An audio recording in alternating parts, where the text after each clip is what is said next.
Hello friends, welcome to ಅಡುಗೆ passion. ಇವತ್ತೊಂದು ರುಚಿಯಾದ ಹೆಲ್ದಿಯಾದ ಹಾಗೆ ಬೇಗನೆ ಒಂದು ಅರ್ಧ ಗಂಟೆಯಲ್ಲಿ ಮಾಡುವಂಥ ಒಂದು ದೋಸೆ ರೆಸಿಪಿಯೊಂದಿಗೆ ಬಂದಿದ್ದೇನೆ. ಈ ದೋಸೆ ರೆಸಿಪಿನ ಮಾಡೋದು ಹೇಗೆ ನೋಡುವ. ಇದಕ್ಕೆ 1 ಕಪ್ಪಷ್ಟು ಮೀಡಿಯಮ್ ರವೆ, ಅಂದರೆ ಉಪ್ಪಿಟ್ಟೆಲ್ಲ ಮಾಡ್ತೇವಲ್ಲ ಅದೇ ರವೆನ 1 ಕಪ್ಪಷ್ಟು ತಗೊಂಡಿದ್ದೇನೆ. ಇದಕ್ಕೆ ಅದೇ ಕಪ್ಪಿನ ಅಳತೆಯಲ್ಲಿ ಅಷ್ಟೇ ನೀರು ಹಾಕಿ ಒಂದು 15 ನಿಮಿಷ ನೆನೆಸಬೇಕು. ಅದು ಉಪ್ಪಿಟ್ಟು ರವೆ ಅದು ನೆನೀತಾ ಇರಲಿ, ಅಷ್ಟರಲ್ಲಿ ನಾವು ಈ ಸೌತೆಕಾಯಿನ ಕಟ್ ಮಾಡಿಕೊಳ್ಳುವ. ಸೌತೆಕಾಯಿನ ಇದು ಎಳೆ ಸೌತೆ ಚೆನ್ನಾಗಿದೆ, ಆದ ಕಾರಣ ಅದರ ಬೀಜ ಅದೆಲ್ಲ ತೆಗಿಬೇಕು ಅಂತ ಇಲ್ಲ, ಎಲ್ಲವನ್ನು ಯೂಸ್ ಮಾಡ್ಕೊಳ್ಬೋದು. ಎಲ್ಲವನ್ನು ಕಟ್ ಮಾಡಿ ಆಯಿತು. ಇದಕ್ಕೆ ಇನ್ನು ತೆಂಗಿನ ತುರಿ ಬೇಕು. ಇಷ್ಟೆಲ್ಲ ರೆಡಿ ಮಾಡಿಕೊಂಡು ಮಿಕ್ಸಿ ಜಾರಿಗೆ ಹಾಕ್ಕೊಳ್ಳುವ. ಉಪ್ಪಿಟ್ಟು ರವೆ ನೆಂದಿದೆ, ಅದು ಹಾಕುವ. ಮತ್ತು ಇದಕ್ಕೆ ನೀರು ಏನು ಸೇರಿಸ್ಕೊಳ್ಳಿಕ್ಕಿಲ್ಲ, ಯಾಕೆಂದರೆ ಕುಕುಂಬರಲ್ಲಿ ನೀರಿನ ಅಂಶ ತುಂಬ ಇದೆ. ಆದ ಕಾರಣ ಅದೇ ನೀರಲ್ಲಿ ನಾವು ಗ್ರೈಂಡ್ ಮಾಡೋದು, ಒಂದು ಸ್ವಲ್ಪ ಕೂಡ ನೀರು ಬೇಕಾಗೋದಿಲ್ಲ.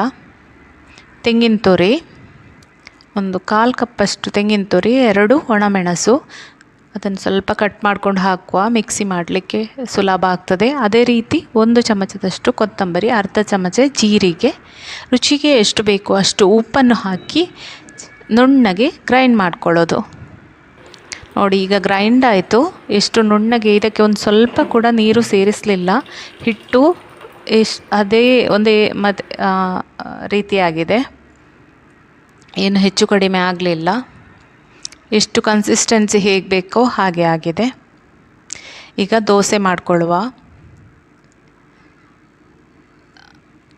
ಇದು ಮೆತ್ತಗೆ ಬೇಕು ಅಂದರೆ ನೀವು ಸ್ವಲ್ಪ ಬೇಗನೆ ತಗೊಳ್ಬೋದು. ಅದು ಹರಿತದೆ, ಹಾಗೇನು ಹೆದರಿಕೆ ಇಲ್ಲ, ಏನಾಗೋದಿಲ್ಲ, ಚೆನ್ನಾಗಿ ಏಳ್ತದೆ. ಮತ್ತು ಕ್ರಿಸ್ಪಿಯಾಗಿ ಬೇಕು ಅಂದರೆ ನೀವು ಸ್ವಲ್ಪ ಒಂದು 5 ನಿಮಿಷ ಬೇಯಿಸ್ಕೊಂಡ್ರೆ ಕ್ರಿಸ್ಪಿ ದೋಸೆ ಸಿಗುತ್ತೆ. ನಾನೊಂದು ಮೀಡಿಯಮ್ ಇದರಲ್ಲಿ ತಗೊಂಡೆ, ತುಂಬ ಕ್ರಿಸ್ಪಿನೂ ಮಾಡಿಕೊಳ್ಳಿಲ್ಲ, ಸಾಫ್ಟಾಗಿ ಬಂದಿದೆ ದೋಸೆ. ಇದಕ್ಕೆ ಜೀರಿಗೆ ಒಣಮೆಣಸೆಲ್ಲ ಹಾಕಿದ ಕಾರಣ ನಿಮಗೆ ಚಟ್ನಿನೇ ಬೇಕು ಅಂತಿಲ್ಲ, ಹಾಗೇ ತಿನ್ಬೋದು. ನೋಡಿ, ಇನ್ನೊಂದು ದೋಸೆ ಮಾಡ್ಕೊಳ್ಳುವ. ಇಲ್ಲಿ ಸೂಪರಾಗಿ ಬರ್ತದೆ ಈ ದೋಸೆ. ಮತ್ತು ನಮಗೆ ಪಕ್ಕ ದಿಢೀರನೇ ಒಂದು ಕಾಫಿಗೆ ಏನು ಮಾಡೋದು, ತಿಂಡಿಗೆ ಏನು ಮಾಡೋದು ಅಂತ ಒಂದು ಯೋಚನೆ ಬರುವಾಗ ಇದನ್ನು ಮಾಡ್ಕೊಳ್ಬೋದು. ಬಟ್ ಮುಳ್ಳು ಸೌತೆಕಾಯಿ ಮನೆಯಲ್ಲಿ ಇರಬೇಕಷ್ಟೆ. ನೋಡಿ, ಈಗ ರುಚಿಯಾದ ಹೆಲ್ದಿಯಾದ ಟೇಸ್ಟಿಯಾದ ಕುಕುಂಬರ್ ದೋಸೆ ರೆಡಿ ಆಯಿತು. ನೋಡಿ, ಇದನ್ನು ನಾನು ಕಟ್ ಮಾಡಿ ತೋರಿಸ್ತಾ ಇದ್ದೇನೆ ಎಷ್ಟು ಸಾಫ್ಟಾಗಿ ಬಂದಿದೆ ಅಂತ. ನಿಮ್ಗೆ ಇನ್ನೂ ಕ್ರಿಸ್ಪಿ ಬೇಕು ಅಂದರೆ ಜಾಸ್ತಿ ಹೊತ್ತು ಅದನ್ನು ಬೇಯಿಸ್ಕೊಳ್ಬೋದು. ನನಗೆ ಹೀಗೇ ಇಷ್ಟ, ಹಾಗೆ ನಾನು ಹೀಗೇ ಮಾಡಿಕೊಂಡೆ.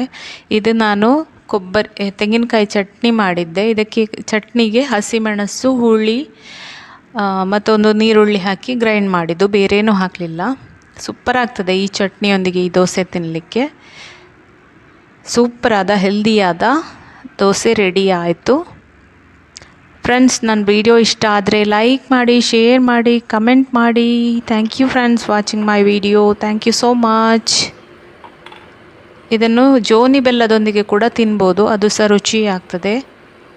ಸಿಹಿ ಇಷ್ಟ ಇಲ್ಲ ಅಂದರೆ ಚಟ್ನಿ ಸಾಂಬಾರು ಜೊತೆನೇ ತಿನ್ಬೋದು. ನೋಡಿ ಎಷ್ಟು ಚಂದ ಬಂದಿದೆ ನೋಡಿ ದೋಸೆ. ಸೂಪರಾದ ಸೌತೆಕಾಯಿ ದೋಸೆ. ನೀವು ಸಹ ಒಮ್ಮೆ ಮಾಡಿ ಫ್ರೆಂಡ್ಸ್. ನನ್ನ ವಿಡಿಯೋನ ಲೈಕ್ ಮಾಡಿ, ಶೇರ್ ಮಾಡಿ, ಕಮೆಂಟ್ ಮಾಡಿ, ಸಬ್ಸ್ಕ್ರೈಬ್ ಮಾಡಿ.